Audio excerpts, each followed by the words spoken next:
सध्या आहे ना मेथीची भाजी खूप स्वस्त झालेली आहे. स्वस्त नाही म्हणता येणार, 10 रुपयाला जोडी, 15 रुपयाच्या 2 अशा काही चालू आहे. तर आमच्या घरी ना 2-3 जोड्या आणल्या होत्या. मी काही पातळ भाजी केली, काही कोरडी केली आणि थोडीशी अजून राहिलेली होती.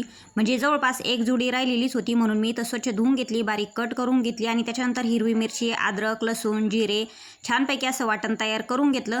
गव्हाचं पीठ घेतलं, डाळीचं पीठ घेतलं, त्याच्यात चिरलेली जी होती मेथीची भाजी ती मिक्स करून घेतली. त्याच्यामध्ये थोडासा ओवा टाकला, चवीपुरतं मीठ टाकलं, हळद टाकली आणि छानपैकी मिक्स करून घेतलं. आता जे वाटण तयार केलेलं होतं ना, हिरवी मिरची, अद्रक, लसूण, ते पण इथं मिक्स करून घेतलं. आणि आता एका हातात मोबाईल आहे, एका हातानं पीठ भिजवते, त्याच्यामुळे साईडला मोबाईल ठेवते आणि त्याच्यानंतर मी पीठ भिजवल्यानंतरच दाखवते.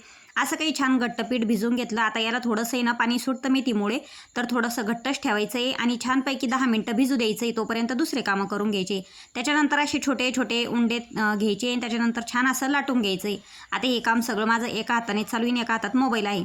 लाटून घेतल्याच्या नंतर छान असे छोटे छोटे छिद्रे पाडून घ्यायचे त्याला आणि कडकडीत तवा तापल्याच्या नंतर त्याच्यात तेल टाकायचं आहे आणि त्याच्यानंतर असे छान दशम्या, म्हणजे आता तुम्ही दशम्या म्हणा, तिखट भाकरी म्हणा किंवा थालीपीठ म्हणा, मेथीचे छानपैकी असे थालीपीठ याच्यावर टाकायचे आणि जास्तीचं तेल टाकून मस्तपैकी खरपूस भाजून घ्यायचे.